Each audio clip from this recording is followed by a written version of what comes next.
All right. So hiatus. We've had a hiatus just to tell the fans or the fan. We don't really know how many fans we have. The reason why is because I've been a piece of shit. I've started a new job and it's been taking up a huge amount of my time. Just not just during the day, but I've been exhausted. And also I've had to like do trainings and stuff. So I haven't been able to do footy talk, but we're back. We're back better Yeah, than ever. I have So no where do we excuse. start? We have I've just been so much, so I've just many been a piece of shit. stories. Where So yeah, do you want to start? I mean, elephant in the room. Well, not RIP, I guess, but RIP to Ten Hag's job, I guess. Like, poor bastard didn't see it out. I feel bad. I think the players let him down. He made some mistakes, but I mean, how many times is it going to be the manager's fault? Jose, Van Gaal, Yeah, Solskjaer. I mean, sometimes at some point the players need to take some serious accountability. And I you know mean, what really pissed me off? I love Bruno Fernandes, one of my favorite players, best signing since Fergie left. Why would you come out and apologize after the fact? Oh, I'm sorry I didn't score any goals. Well, he's fucking scoring for fun now. Like, yeah, he's going a magic wand all of a sudden. Now that some of it could be down to tactics and positional play. no, But no. overall, Bruno quits on his coaches, and then what happens is I when think that's Bruno a bit harsh. I quits, wouldn't say he quits on the coaches. I don't think he that's in his character. quits. He's not a Marcus Rashford or a Jaden Sancho or, Okay. I guess quit is not the right word. By the way, I promised my girlfriend because she hasn't seen me all day that I'll be eating my dinner while we talk. But this is the driest chicken on planet Earth, so I might have to like I don't know how she cooked it this dry. It's insane. But anyway, like I think you're right. Quit might not be the right word, but I think that what he does is like when he senses that the coach is on his last legs and the locker room is turned against him, he puts that final nail in the coffin by just not showing up. So he's not somebody who just stops caring because like, oh, I'm pissed off, but he's someone who's just like, okay, this coach needs to go, and I'm not scoring until he leaves. Do you think that's fair? Honestly, I think right now that would be. There's no evidence suggesting otherwise. I think that's the fairest way to put it, and keeping him accountable as well. I think that's fair. Yeah, Players like Rashford and even Luke Shaw, they should have no future under. I mean, first of all, how the fuck we convinced a coach like Ruben Amorim to join? Like he's I was one of gonna the. ask you that. I don't know how the fuck. I don't know if we're paying him a stupid amount of money. He obviously likes a good challenge. Um, how the hell we got him to come into this shit show Yeah, is beyond me. Good luck to him. Like he already seems very charismatic. Like I saw the entrance video, like the opening video of him going to Carrington, and I found myself like giddy, like a little girl almost. I was like giggling to myself. Oh, he looks like he's big smiles. yeah. First, So I'm he walks out. shocked. He walks out of the cab and he just points up to the sky. Goes, "Oh, it's sunny in Manchester." Like just cracks a joke. First thing to say, so Yeah, breaks the ice immediately. Embraces all the staff, like all his managers and his bosses, like the football structure that we have in place. Jason Wilcox, Dan Ashworth, Omar Barada, the CEO. So he seems very extremely personable, but just Ole was a nice guy. You know what I mean? Like he's got that steel about him and he's very tactically aware, very astute. Problem is, Ken, these players might be able to do it for the first 5, 7 games, but then these lazy fucks with their dodgy legs, like Luke Shaw, or just their lack of fucks given, like Rashford, they might yeah. throw I mean, him up. I don't want to be a dick, but I don't understand why, to completely just being impartial, right? Yeah. Like, why did he turn down the Liverpool job for this? Because he clearly turned down the Liverpool job for this. Apparently, it works both ways. You guys were interested. He was in talks. Apparently, you guys turned him down. It was Really? it was a combination of two things, according to, obviously I'm not an insider at Liverpool, but reading the reports.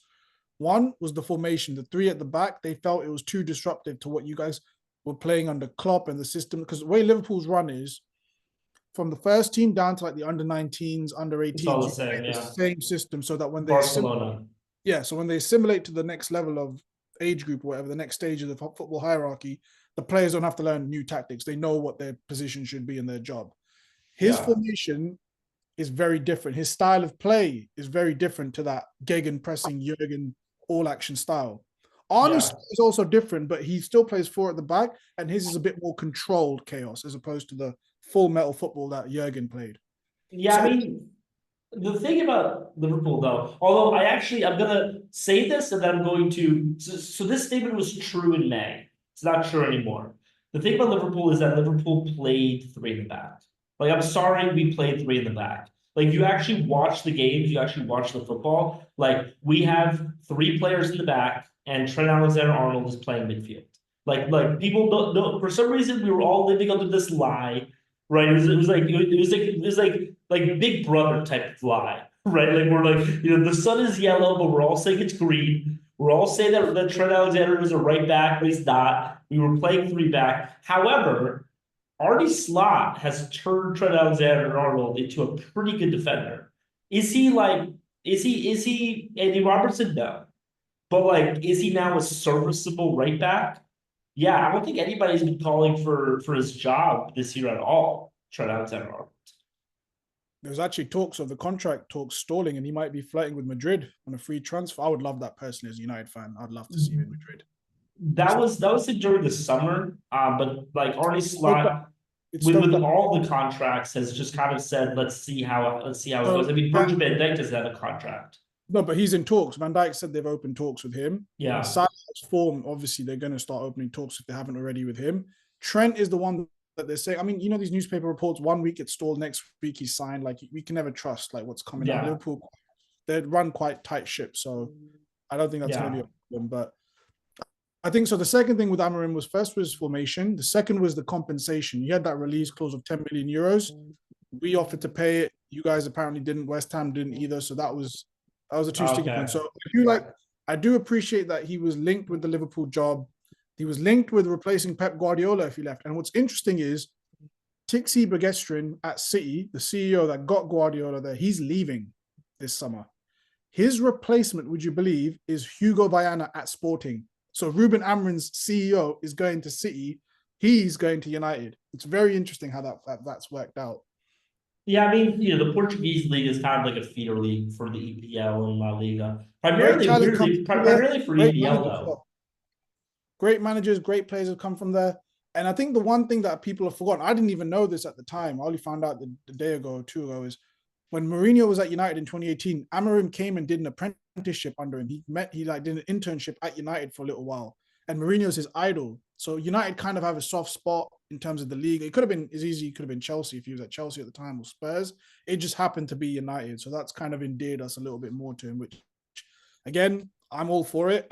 He's very charismatic. I still love Ten Hag. Don't get me wrong. I wish him all the best. I really wish it worked out for him here. I'm still annoyed at the way it was handled. Amorim has definitely softened the blow. My concern now is, are they going to throw him under the bus? The football structure needs to back him. These players, I really hope he comes in and he tells them, you know what, in January, get rid of Rashford, get rid of Shaw, get rid of Maguire, get rid of Lindelof, get rid of Eriksen. Flog as many as you can in January. Fuck it. And he has a huge reputation of playing the youth players. And obviously Sporting is different to United. If he starts throwing these young, like throw Harry Mass in at left back. Mazraoui's been a revelation. Dallow's solid. Give Harry Mass a chance at left back. I know he's only 17, but Barcelona can field a 17-year-old centre back in the Champions League. Why can't we do one in the Europa League? Just throw him in there. Let's see how he does. Trust the kids. Yeah. So do you think he's going to be successful? I think, I thought Ten Hag was going to be super successful. I think if he gets his way and we back him and he gets the right players out and the right players in, I think he's a shoo-in to be successful. We have to give him time. This first year is always going to be, the first season's always this is going to be like 2/3 of a season for him. The first 6 months, a year is usually honeymoon period for any new manager coming at United because you have to assess the situation. It's a mess. It's not as big a mess as Erik Ten Hag walked into when player power was through the roof, the likes of Ronaldo throwing their toys out of the pram, Sancho being a menace. He's inherited a better situation than Ten Hag has in football structure-wise as well, where we have Dan Ashworth, Wilcox, Omar Barada. So the structure's there as well. Ineos is there to help support him. Now let's see what he can do with the players. How quickly can he adjust this three at the back with United?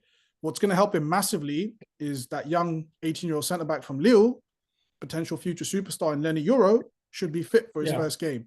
Now, a back three of Martinez, De Ligt, and Euro is fucking phenomenal. I don't care if it's United, whatever team they're playing for, that back three, Onana in goal, we should have a lot more control. It's the attack. The midfield, Ugarte, Mainu, hopefully he's back soon, solid. It's that front three of Fernandes, Ahmad, and Garnacho. I hope he plays those three. I hope Rashford doesn't get a sniff in the starting lineup. That's where it could be interesting. And look, Sporting second, only behind to a well-playing Liverpool team, even though I hate them. He's leaving a winning. He's under his last game. He was playing his former team, Braga. They were 2-0 down at halftime. They won 4-2 at full time. He's leaving a winning machine. This team just wins on autopilot. That's how good he has this sporting team running. He's leaving that to come to the shit show that is. I think we're like 15th in the Europa League table. It's pathetic. Yeah. I mean, it reminds me So of that episode of Seinfeld where the person, this like Indian guy had like an Indian restaurant. It was Pakistani, and and the joke was that like there's like in that building nobody can make a restaurant work. Like there's been like every like 3 months there's a new restaurant there. And I feel like that's Manchester United with being a head coach there. There's we've ruined. no I wouldn't say Louis Van Gaal that record, maybe not Solskjaer as much, but we've ruined some really good coaches like Mourinho, standout coach. We just fucked him up. We just betrayed him in the third season. yeah. One thing I would like Speaking to of say, special shout out to Ruud van Nistelrooy, always a club legend. Steady the ship. 3 wins out of 4, undefeated, 11 goals scored when we only scored like maybe 5 in the previous 10 games. Wish he could have stayed, but I completely agree with. I think Ruben Amorim needs to bring his own backroom staff. Ruud wouldn't fit in. It wouldn't make. It would be like square peg, round holes kind of situation. Ruud's Yeah, killed I at mean, like Leicester. I texted you with Ten Hag after the West Ham game. I was like, I'm because I've been defending what Ten Hag on this pod the whole time. I've been saying give him time, bad Yeah, schedule, like it's gonna ease it up. And then once you lost to West Ham, I was just like, okay, this is done. Like you've seen what you need to could have. see. What killed me in the West Ham game was it wasn't being shown live in England at the time. I saw the highlights, but even reading the commentary on the Sky Sports app, we could have been 5-0 up, 4-0 up inside 20 minutes. Dallo misses an open goal. I don't know how you missed. I could have scored that. My eyes shut. Like, I don't know what the fuck he was doing. That's where I thought the players were just like, fuck it, let's not score. Let's just get him sacked. It's done. Yeah. Speaking of And it another doesn't table obviously help. that Liverpool is It at the doesn't top of. obviously, it doesn't, oh, hopefully not for long, but you guys are sitting pretty 5 clear of City. Yeah. Well, we is that just 5 clear? It is we 25% of their points. That's the difference. Like we are up by a lot. I love We're how doing I love well. how I love how Scousers become accountants and math geniuses 10 games into love it. Everyone loves Yeah, all the scouts I know love mathematics now. Everyone's John Nash now. All the Scousers are John Nash all of a sudden. yeah, here, sorry, just give me 1 second. Yeah. So it was just 13th, son of a bitch. I'm already 4 points off top 4.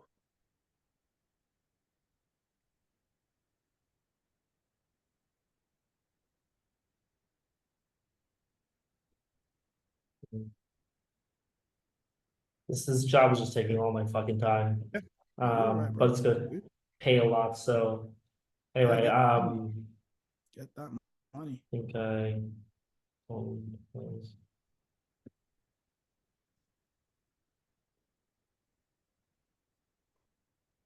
Okay, so yeah, so no, I mean, look, first of all, I am a math genius. I took AP Calc BC in my senior year of high school. I got a 5 on that. I You got sound like Vijay now. I took AP I, classes. My GPA is this. I Okay. got a 760, 780 on my math SATs, which is a What's that? lot. What's it out of 100? No, 800? 800. Yeah. What happened to the other 40, bro? That's one Indian parent What to happened me. to the 20? I don't know. Oh, It's just like it's 27, a 8. do off at the time. Wow. Yeah, no, so but 2, I mean, Liverpool's kind of having a season. Like we're having a great season. It's great. Even Yeah. Darwin Nunez is scoring goals, and that's how you know that it's What is it? good. Two, I think it's what, 3 Premier League goals in 11 Yeah, games? Yeah, he's 2. killing it. That's great. 1 in 4. That's solid. Great. 85 Yeah, million. Brilliant. yeah. I mean, That's easy. I think this is pretty much the best case scenario for Liverpool this year, Bro, right? Like, it couldn't get any better like this. I'm hoping this is your lot's peak. I hope you lot peak now, and then after Christmas, it just fucking falls through the roof. It would be yeah, it I mean, kind of had that moment already. Now Arsenal kind of falling off a little bit, 9 points behind. They could still come back into it as well. But oh, by the way, we need to talk about that ref. I don't know if you've seen the video of David Coote, like Premier League ref. off his face on God knows what, little party favors, talking shit about Klopp and Liverpool. It was glorious. I loved it. Yeah, we beat Villa, we beat Leverkusen, we tied Arsenal. I wish we would have You guys are won. actually, you know what's a little bit scary is you guys are actually running through your difficult period quite smoothly, actually. It's kind of annoying. I thought you would drop points against, well, you did against Arsenal, but I thought Leverkusen, I thought Villa would be a bit more difficult for you guys. Apparently, I was everyone wants to actually get you. surprised by Leverkusen. I thought we were going to lose. I thought we were just going to sacrifice that game. To be honest with you, like I thought we were, but we have Real Madrid. You have Um, City in December, I believe. First week of December, December 2nd, I think, is Man City, or the 4th. uh, uh, um, shit, man. Again, I'm sorry that I have to. No, it's do your thing, do your thing. Um, so. um, Recording that's what you said.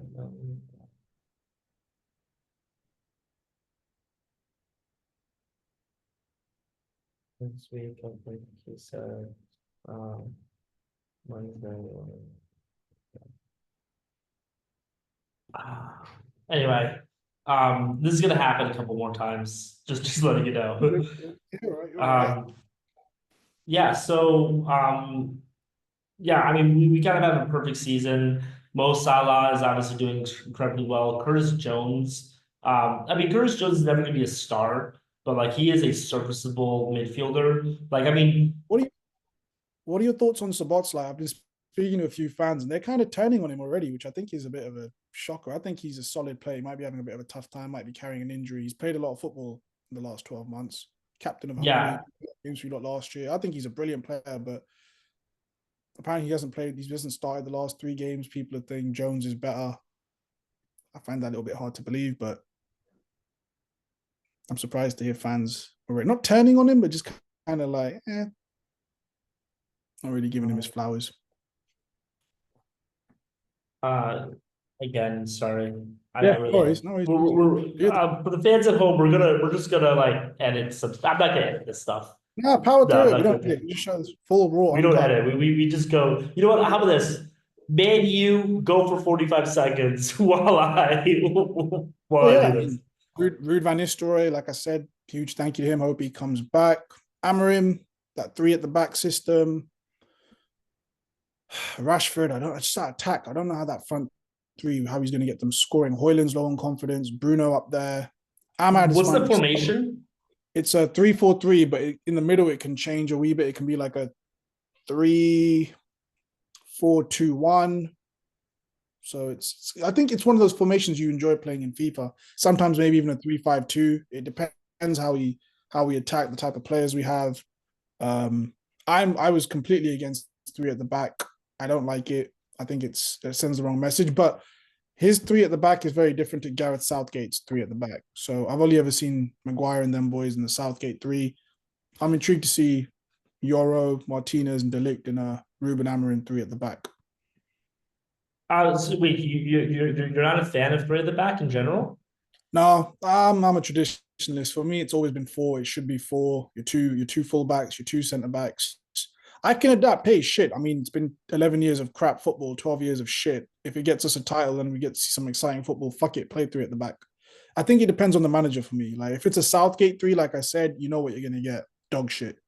A Ruben Amorim 3 might be a bit interesting, a bit like a Simeone Inzaghi 3 at Inter. Like we talk about these cycles in football. I think the Guardiola cycle might be coming a bit to an end, not just because he's lost 4 in a row for the first time at City, but I think just in general, I think this new setup of European coaches of Inzaghi, Amorim, uh, even Ange sometimes at Spurs.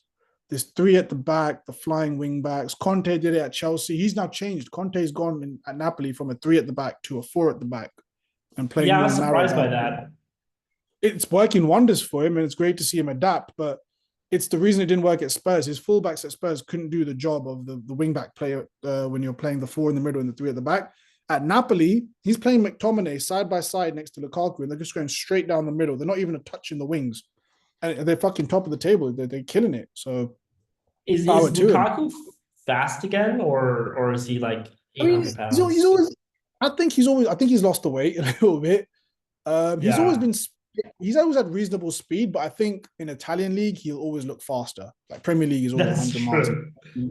You're always going to look faster. I don't think I've ever seen a Filippo Inzaghi even looked half decently fast in the Italian league, and that Yeah, guy was notoriously slow, born I remember offside. somebody So would like when he first went to Chelsea, that first, the second time, someone was just like, "Oh, he's the perfect counter-attacking player," and I remember just being like, "Really?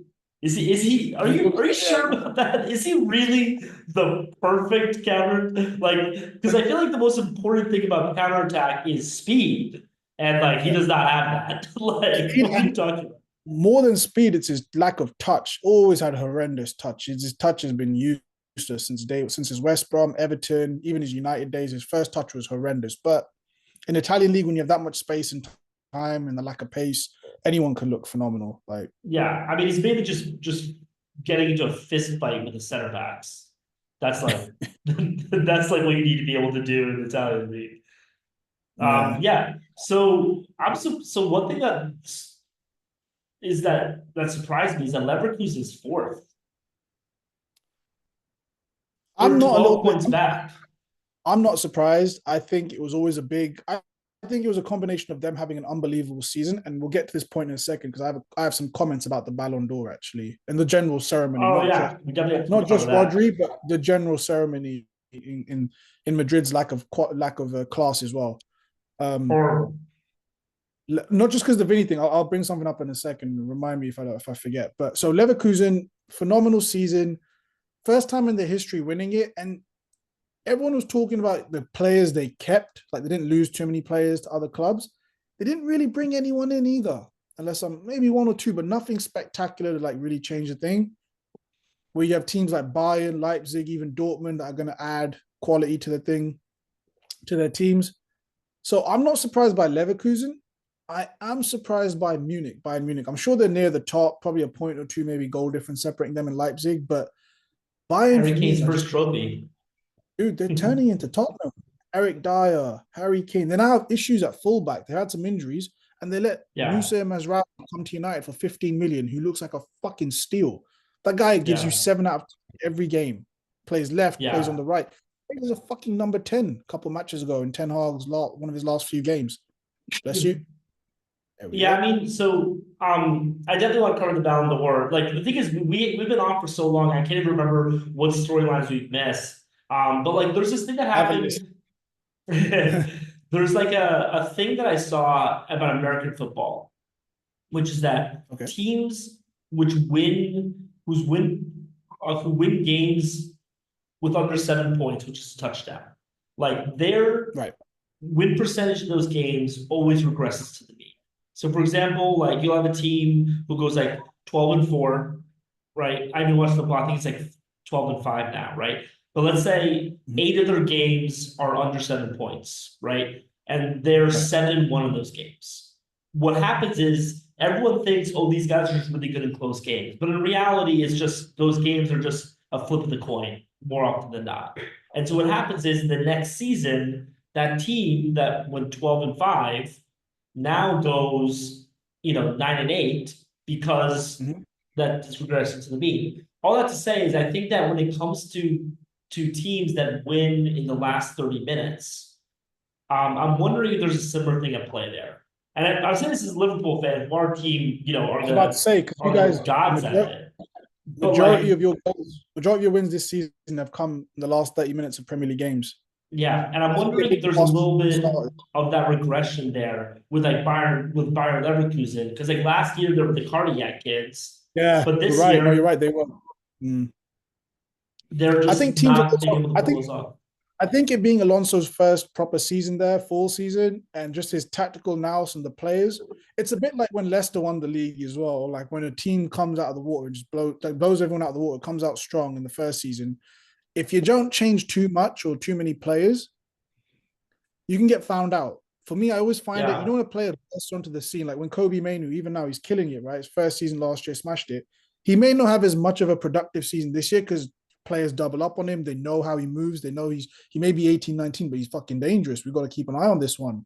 So you don't. I always feel like when a player comes and joins the league and he smashes the first year, can he repeat it again, or has he been found out? Do you know what I mean? So I Yeah. agree with you. The Well, Leverkusen situation. and this might just be me being a scoring lover, although I'm really happy with Arnie Slot right now, and like I wouldn't take anything else. But For like, now, do you think that Javi made a made a mistake? mistake. Because like Uh, if he ends up finishing fourth this year, let's say he finishes third next year, Real Madrid aren't calling for third place no, in no. So the this is where I'm going to Bundesliga. disagree with you. It would be a mistake if Madrid weren't going through a pretty nasty slump themselves. Losing 4-0 in the Clasico, losing to Milan in the Champions League, and the manner of the losses as well. 3-4-1 losses.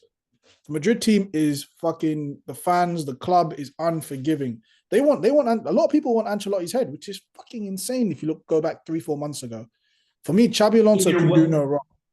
He could if you're finish sixth. wondering if you're wondering Say what I've that. been masturbating to for the past 3 weeks, has been Real Madrid highlights. No, I'm just Oh wow. joking, but I hate Real Madrid, but yeah, no, I mean I think that Alonso I could think finish Real sixth Madrid would in get the another Bundesliga. coach. No, they're going to I they're think 100%. that They're going to go Xabi Alonso. Xabi Alonso is their main guy. I think he could finish sixth in the Bundesliga, and no one would bat an eyelid because he gave Leverkusen their first ever title after 11 years of Bayern dominance. So he yeah. could finish 10th for all they care. Maybe not 10th, like fifth or sixth, latest, lowest. And Madrid will still come calling because he's an ex-Madridista. He's Spanish. He Yeah. ticks all the boxes. He's still for me, he should have won Coach of the Year. This is the Ballon d'Or Oh, story I wanted 100%. to segue. Like, as much as Real Madrid are crying about, Vinny not winning it, they boycott the ceremony. For me, Rodri deserved it. Good on him. Haaland deserved it a couple of years ago when they won the goddamn treble. So for me, they're just righting another wrong back then. By the If way, Madrid, for anybody who sorry to interrupt, but everyone who thinks that Rodri doesn't deserve it, Rodri, like we're talking about Man City's slump, and it's real. But do you know who's out for Man City right now? It's Rodri. So there you literally, go. like right after the ceremony, we saw exactly how impactful and how In important Rodri is. in 53 matches in all competitions, they've lost once when he's been in the team. Yeah. In 24 matches, they've lost 8 times. That's 30% of the games they've lost when he's not playing. Tells you everything you need to know. Yeah, I mean he's incredible. He was on that Spain squad, obviously. Like we talked a lot about it. Like He went off at half time. I'm sitting at home with my dad, celebrating. Oh, dad, he's gone off. It's 0-0. England have a chance. They go and score straight away. Zubamendi, and then fucking he yeah. can't, just does his magic. So And, Rodri, as much as City Real Madrid want to play, Rodri deserved it. And on top of that, Carlo Ancelotti, rightfully or wrongfully, great. Won another Champions League, won the league with Madrid, wins Coach of the Year. Xabi Alonso, first time in Leverkusen's history, breaks an 11-year winning run for Bayern Munich. How is he not Coach of the Year? He was one game shy of an unbeaten treble, by the way, in the Europa League yeah, against Atalanta. They had a great performance. yeah, I mean, like I obviously see the Carlo Ancelotti point. Like, I mean, obviously, like it's self-evident, but I completely agree. It's like, what is the story? What is the coaching story we're going to think of it this year? And it's going to be Xabi Alonso. And I actually think that so where I will defend Vinny, I'll defend him like this and say that like Okay. the choice to pick Rodri was partly, and I'm gonna explain why, partly a middle finger to Vinny. And it was partly a middle finger to Bellingham, and it was partly a middle finger to Holland as well, I think. And here's why. Is because like, I mean, obviously like it's always the forwards who win, right? It's never the last defensive mid who won, I think, was 1998. I looked this up the other day. It's been a while, right? And so, you know, the reason the reason why he got it was simply because neither Vinny nor Bellingham nor you know uh Holland or anybody else, nobody really put their stamp on this season.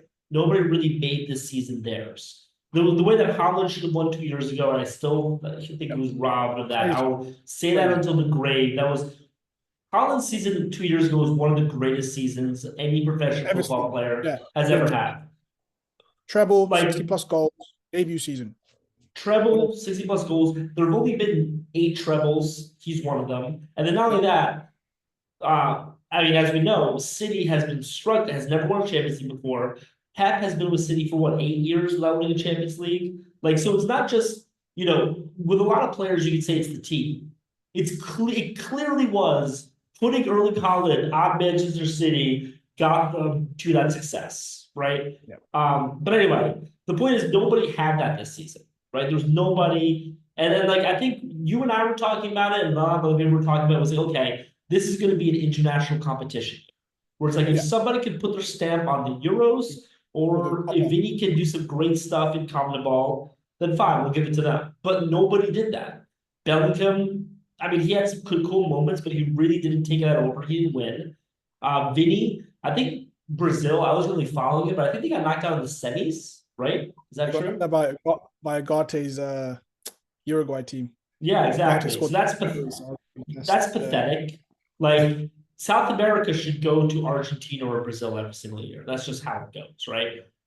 So like, yes, it was kind of middle finger, but at the same time, you got to man up and say, okay, I did not perform the way I needed to this year. Somebody else deserves this, and I'm gonna be respectful and cheer him up. Show some class, because especially because Vinny's 23, 24. Rodri's like close to 29. Like you have 6 more solid years at least to go and pull it off. Like just show some class. Like he's such a crybaby. Like the whole racism thing, which was bad, don't get me wrong, but then crying about it every other game was bad enough. Now he's crying about Ballon d'Or, and I'm surprised he didn't make it a race thing.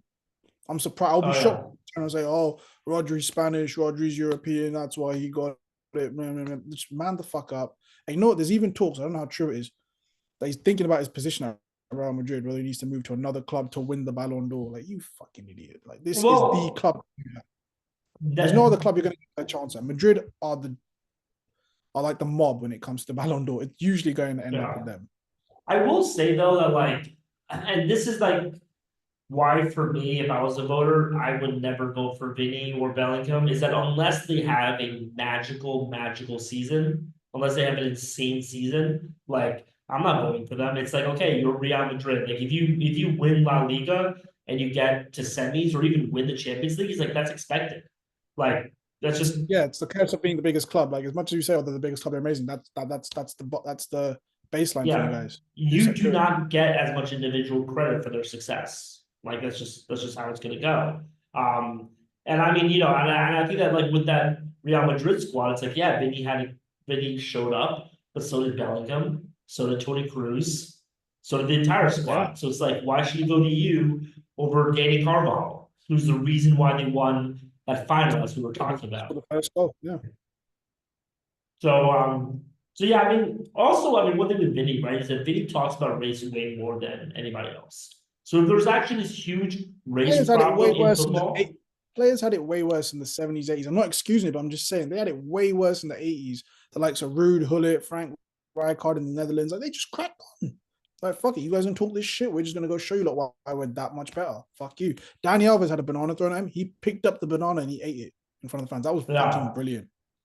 Fantastic. Yeah, no, I mean, I completely agree. It's like even now he's the only person who complains about it. So it's like if this was actually a huge problem in professional football, I mean, he is not the only black player in pro football. There are a lot of black players. In fact, there are a lot of black players at Real Madrid. So the fact that he is the one who's getting this abuse and was like cracking under it, I think doesn't speak to the nature of the abuse. It speaks to the nature of him personally.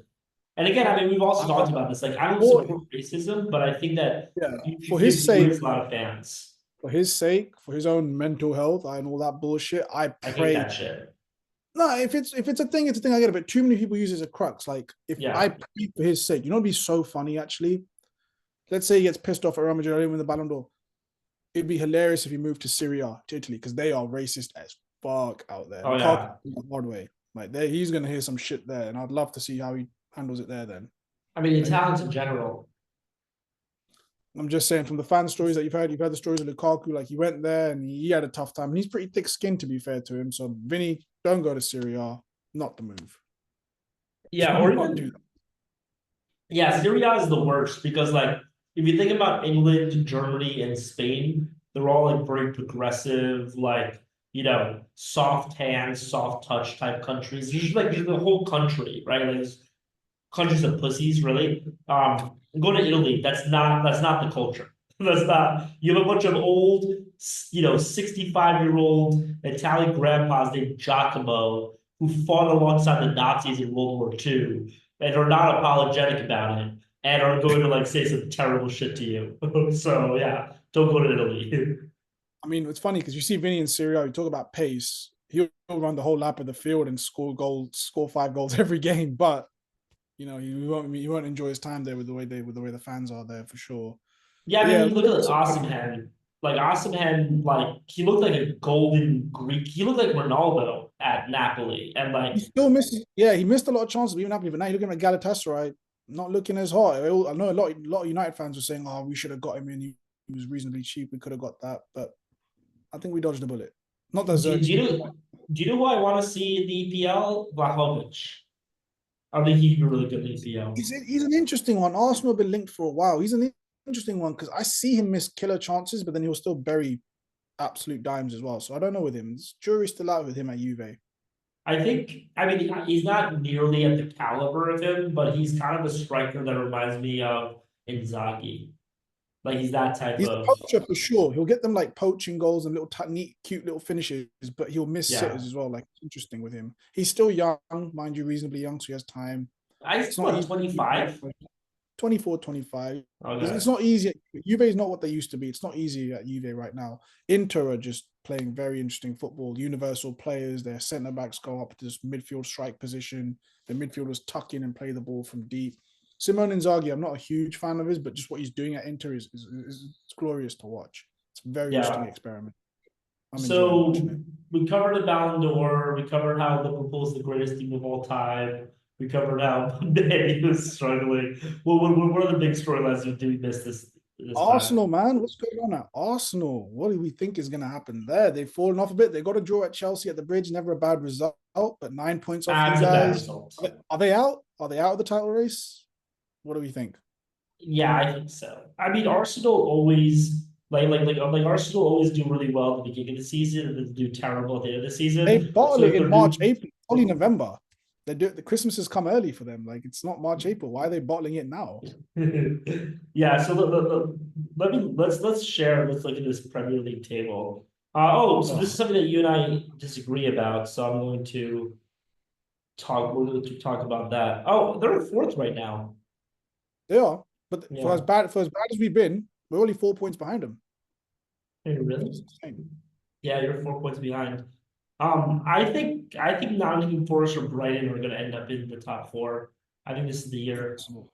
Impossible. You said it earlier. I told you when Forest went 1-0 up against Newcastle, you started celebrating too early. I told you Newcastle come back 3-1, and they did it. I didn't say 3-1, but I said they'd come back, and lo and behold, they're just going to run out Yeah, of steam. Once Brighton, for me, more so than Nottingham Forest, have a chance, but it just comes down to long season, God forbid injuries. Nottingham Forest, they're just Nuno's always been a solid guy in terms of defensive structure. Chris Wood, he's almost like a poor man's Mourinho. Chris oh, Wood is it's a Nunes there, right? yeah, Nuno Espirito Santo. Yeah, the old Tottenham coach. Exactly. Tottenham just wasn't the right fit for him. He's doing well at Forest, solid defensive shape. Chris Wood is kind of like his poor man's Drogba. It's like Jose's 2007 Chelsea team, but obviously not the same level of quality. So they're Yeah, doing okay. I think they're just going to get found out. In fact, you guys are playing them next. No, Arsenal are playing them next, I believe. I believe yeah. it's No, Arsenal. I think they're gonna fall off, but I've always rated Brighton very highly. I think that like what they need to do is they just need to give up on the FA Cup and give up on the Just focus solely on the league. Yeah, the squad's not big exactly. enough Like to that. literally they need to do what I do in FIFA, which by the way, I borrowed my girlfriend's brother's PS5. And so I get to play FIFA for a whole week. I'm really excited about it. I haven't played in a year and a half, and I've fallen off. I'm not as good as I used to be. But anyway, all that to Must say, yeah. um, what they need to do is what you do in FIFA. I don't know if you did this, but this is a smart move. When you're a coach, I create a second sheet that's literally all backups. And the Yeah. not even bench players, just deep bench, the entire thing. And then when I have cup games, and I'm talking about like when I'm in the lower leagues, I'm trying to get up, I'm trying to win the league. I just play literally, I just auto sit. And I'm like, okay, literally all of my main guys are resting this week. Everybody is just, it's just a backup. And that's what Brighton need to do, to be honest, in the cup See, games. I hear that, and it depends. I don't know any Brighton fans. I would love to ask them, like, would you take top four and then Champions League football the following year, or would you take an FA Cup? Now, Carling Cup, I don't think they'd be interested. They'd take top four. Again, I don't know. Maybe they'd love a trophy, but having an FA Yeah, I Cup, can see club that. like Brighton, it's a big deal. It's a big deal for a lot of clubs. A I'd club like rather Liverpool, have the no Champions disrespect League to them. because the Champions League comes with a shit ton of money. Money versus, are you going to remember the money in 10 years, or are you going to remember that magic FA Cup run? Players That's true, but like, Wembley. It depends who you ask. yeah, I Because guess let's be so. I guess it makes realistically, sense. realistically, and again, with all due respect, because United are where they are. Let's say Brighton finished top four. Yeah, great. Champions League money, super exciting. Then in this new Champions League format, league phase, imagine they just have a fucking disgusting draw. Madrid, fucking Barca, Munich, you name it. They have to play. They go out, and it's not even like they get to go out and potentially finish in the Europa League and then finish strong. You're out. Your season's done by January, potentially. Who's going to That's remember that true. in 10 years? Who's going to remember that in 10 years? No, You win the that's FA Cup, fair. that's for life. That's a great Yeah, fucking story. So I think for Brighton, I'm not going to speak on Carling Cup because again, it's a competition. With all due respect, I don't really look at like that. FA Cup, oldest cup competition in the world, still has that magic. I'm not just saying it because United are current holders, just saying it in general. It is the best of the rest of the cups. For Brighton, but I think here's the counter argument to that, though, right? If you're a Brighton fan and you're like a sophisticated Brighton fan, which I'm guessing most Brighton fans are sophisticated, like you don't become like there's no unsophisticated like Ipswich fan. You know what I mean? Everyone who's an Ipswich fan is like watching Ipswich. I'm not saying they're as bad as Ipswich. I'm just like trying to make a point. But like if you're not a fan of the top 6, 7 teams, you're probably like really astute. And I think that for Brighton, if I'm a Brighton fan, the way that I see it is like, look, if we get to the Champions League, we get all of that money, and now we can buy some players, and now we can become like an Aston Villa that knocks on the door every single year, right? So like getting to the Champions League this year, I think does a lot more to help you as a club become a top four club. And there's a vacuum. There's a vacuum at number three. There's actually a vacuum at number 3 and 4 right now. You know what I mean? Like Arsenal are not, running away at number two. so. A counter argument to your counter argument, let's say, counter. If you look at the way Brighton are structured, the hierarchy, the economics behind their football club, they're the kind of club that gets their scouting is unfucking believable. They get these fucking hidden gems, get them reasonably cheap. They don't pay more than 5-10 million most of the time. Relatively low wages for the Premier League. Sell them on after 3 years for mad profit, and it's that self-sustaining model, and it works. It's been working for them for almost a decade. Now let's Here's say, my counter to your counter to my counter to your counter. hold on, yeah, Oh, yeah. sorry. So my point being, I'm just wrapping up on this. Champions League money comes in. You start buying Champions League players. That's going to disrupt the wage structure in the club, in the dressing room. If you have 10 players that are these young up and coming guys and you got 1 or 2 superstars on the deadly wages, it will create some sort of friction. Does the manager need that headache on top of everything else he's balancing? I think it's more disruptive.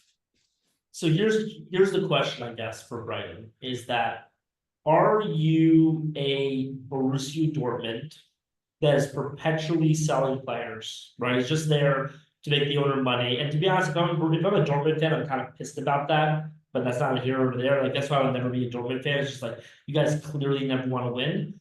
Or are you as Brighton only doing that in order to build up the war chest to go to war and to eventually compete for a Champions League, right? It's like, are you doing that because you have to in order to become a competitor, or are you doing that because that's just like the way you do things? And if they're doing it in order to become a competitor, then of course you take that money at that point, Yeah, right? it's a great question for sure, and none of it, we can't answer it. All the people that are running the club would be able to give you that answer. But from what I've seen so far, what would it take for them to continuously start becoming challengers? Are they built? Maybe it's a really long term project. Like you say, right now the phase is just sort of stack up that Yeah, war definitely. chest. Let's stay in our lane. And if we're in the league, they had a great run in the Premier League, but we've seen teams like Fulham were always Crystal Palace. These teams that have been up and down in the leagues a little bit the last 5-10 years, they were Premier League regulars. Their team, Nottingham Forest, was a Premier League regular, and then they hadn't been in the league for Ipswich 2002, and then it took them 20 years to come back. So Yeah, sometimes you can't be too greedy with it if you're trying to compete. But if you're running on the right track, slow and steady, like that old story about the tortoise and the hare. Sometimes that slow and steady, it might take you much longer, but I think the Brighton model is working phenomenally for them. They're consistently now in the top half of the table. They're always teasing around eighth or a bit higher now. They're sixth. They've beaten United multiple times. They've got a few scalps. One thing they do really well, they always somehow find the next coach. yeah, I can't remember who it was. It was someone before Graham Potter. Graham Potter then went in.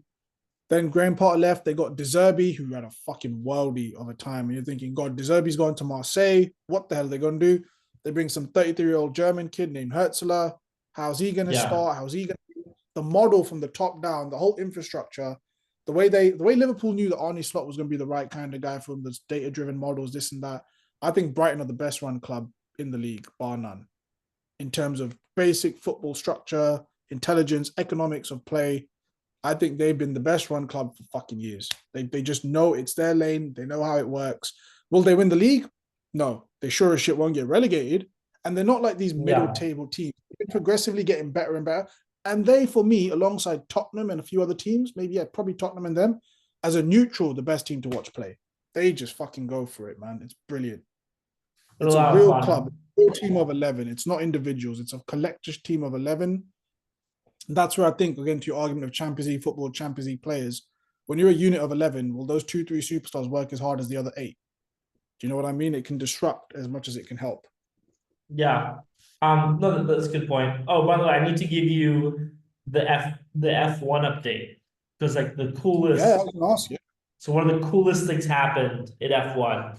So obviously, I'm just saying for people who don't follow F1, so we had, or just a little bit. So 2 weekends ago was Brazil, and the refs, the stewards is what they're called there, just fucked up Red Bull.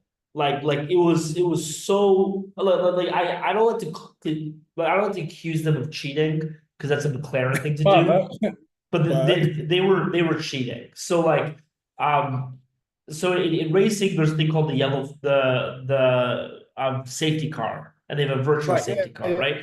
And you can't pass people on the virtual safety car, right? So yeah. um for McLaren, so there's this thing called the sprint race, which is like the mini race that happens on Saturday, right? So a driver crashed into the wall. They waited 2 minutes to call the virtual safety car. During that time, McLaren, their second driver was ahead of their first driver.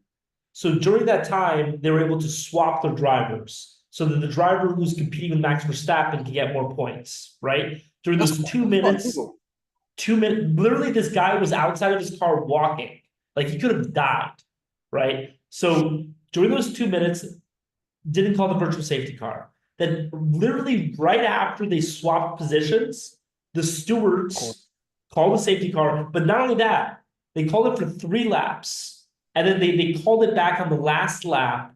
And so on an F1 track, there are only a few places where you can pass, right? Mhm. They called it back right after the last passing point.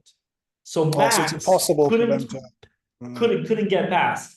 So that was the first thing, and then on Sunday they did a similar thing where um so it was raining, and so Max Verstappen. So what happens when it's raining a lot of time, or what happens in general qualifying, is that your first lap is a lot slower than your second lap, right? So what will happen is that Max will put down a lap, and then he's number one, but then everyone does their second lap, and he drops from one to nine, right? And then he does his second lap and he goes to first, right? That's usually what happens, right? So Max did his first lap. He got dropped down to ninth place. A person crashed into the wall. They They waited, the red flag, by the way, is completely calling up the race, right? They waited 45 seconds to call the red flag. During that time, Max went from 9th place to 12th place. And then they called the red flag. And this is important because the way that qualifying is structured in F1, there's qualifying one, which is 20th to 15th. So like the bottom five get kicked out. There's qualifying two, where the bottom five get kicked out, and then there's the top 10. So they waited for Max to get kicked out of that qualifying so that he couldn't then be in the last qualifying session to get potentially first. So first of all, the stewards completely fucked this guy, right?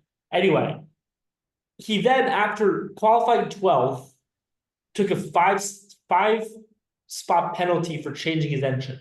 So he started the race at 17th in the pouring rain in Brazil. So one more thing that made this difficult for him is that in the rain, so there's this thing called DRS, which very simply what it does is it makes it easier for you to pass people.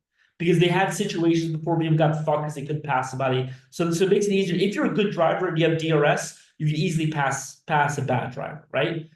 Because it's raining, and this wasn't the stewards who did, this is just God. Max Verstappen did not have DRS. So he started at 17th place. And he needed to, and his rival for the championship, Lando Norris, was starting at first. And currently, at the time, there was a 45-point gap between the two of them. 3 races left. If Lando finished first and Max finished 10th, it would be over because Lando would be able to get the because he has a quicker car right now. So Lando would be able to win, right? So it was basically Max's season was on the line. You know what he fucking did? Finished first. Who? Max? Fucking hell, wow. From 17, and then Lando finished 4th. So what happened was Max just did an insane amount of passes again in the pouring rain, just passed people like crazy, got up to 4th place, and then what happened was there was a huge downpour of rain, and then Lando changed his tires, ended up behind Max, and then right after that happened, they finally called the red flag on the race because somebody crashed into the wall in the middle of the race, right? So they had to do it, right? And so at the end of the race, Lando was just like, it was luck. I was like, bro, that was not luck. You do not go from 17th to 1st because of luck. Anyway, so I was really happy because I hate McLaren. I hate Lando Norris. They are just the worst people in the world. I like look, so for example, I hate Real Madrid, right? But I understand and I can respect a Real Madrid fan. I understand why you're a Real Madrid fan. I understand, like, I get it, right? I get understand a Man U fan. Like I love, like I respect these fan bases, even though I don't like them, right? I do not respect the McLaren fan base at all. So they have the fastest car, and their driver just keeps on bottling it, race after race after race.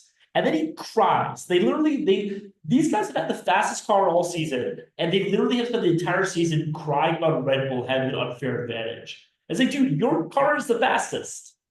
You have the fastest car. Why are you crying about us being unfair? Anyway, like it's just the worst, crybabies, choke artists, all of that rolled into one. Like their CEO just writes an open letter about how Red Bull is cheating every single fucking week.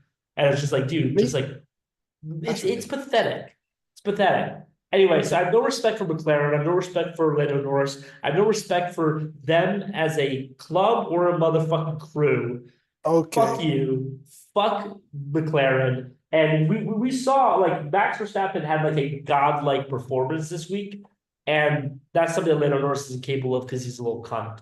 But yeah, that's my little F1 update for everyone at home who wants. I was gonna ask you what was going on with it. It's been a while. I hadn't really checked up on it, but okay, so that's pretty much season over, right? It's big. So Max, the only way that Lando can win now is if he wins every single race, and then Max finishes below 6th. But if Max finishes like top 5 this race, then he wins the championship. Yeah, so he's basically a coronation. Oh, there we go. So, yeah. Where's this weekend's race? Next weekend is in Las Vegas. Oh, I thought that one already happened. It happened last year. Happens once a year. Okay. Well, no, I thought it happened like more recently. Okay, so Vegas. Okay, that's a nice place to for a victory party. To be fair, if he times it well, it'll be a good And spot. for me, like I've actually so Ferrari is kind of like the story club of F1. And the funny thing is that like so every team has two drivers.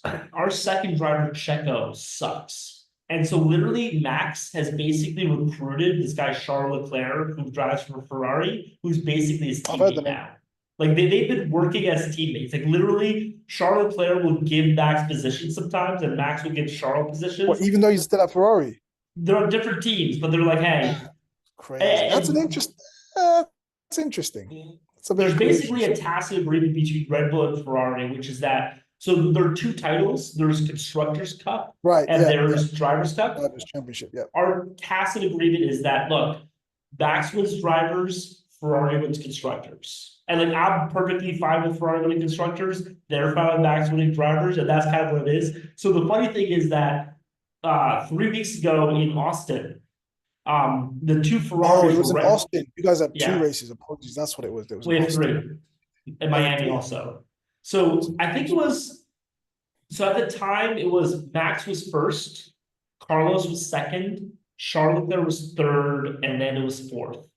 And literally Max just let Carlos and Charles by. It was just like, go ahead. He literally like put no defense at all. It's just like, and by the way, Max is known as like one of the hardest defenders in driving. If like you literally, he has a thing where basically it's like, you're either gonna crash or you're not gonna pass him. He does not allow you to pass. But with Charles and Carlos, it was just like, go on.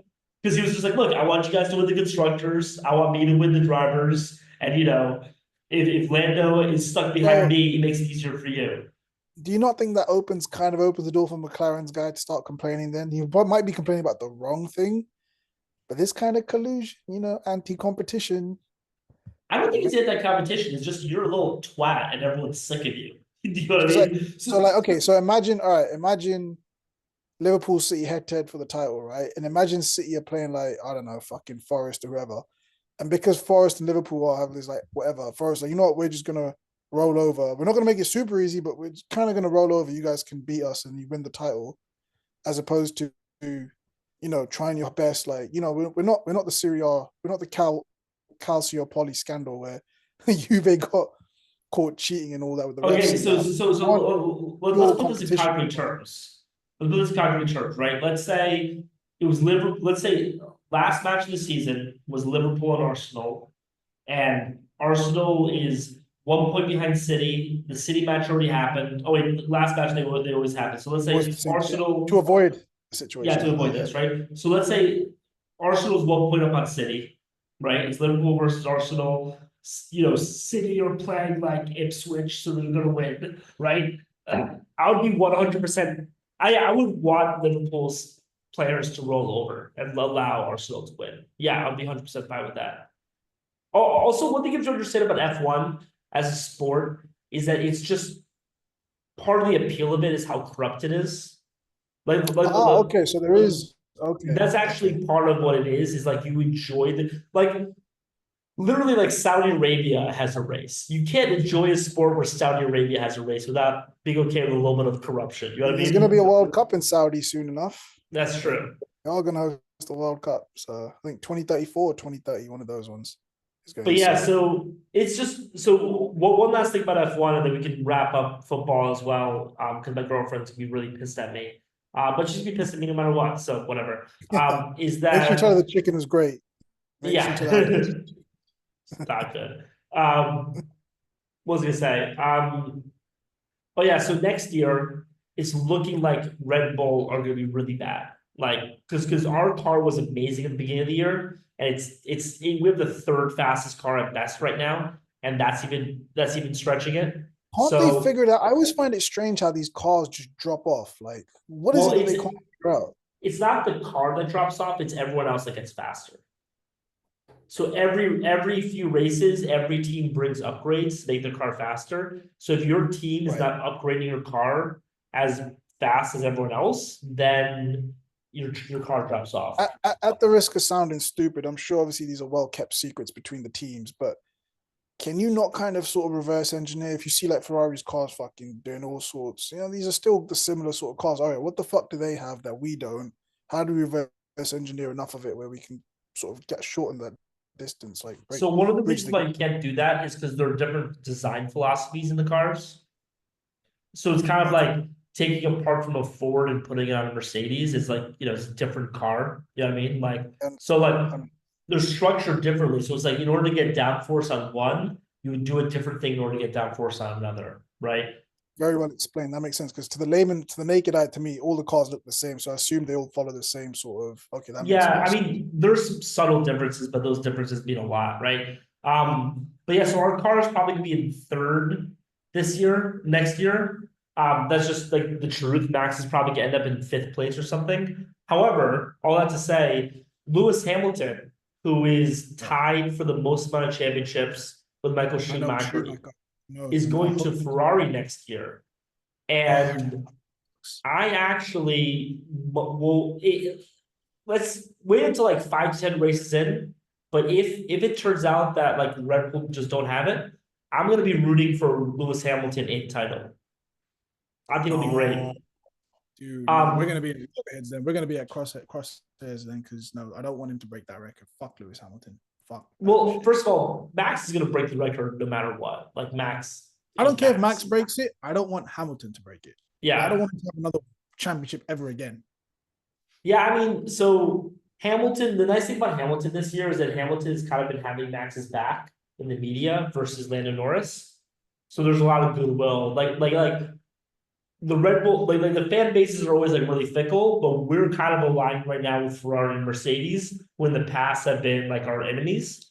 And yeah, it's gonna be a cool storyline.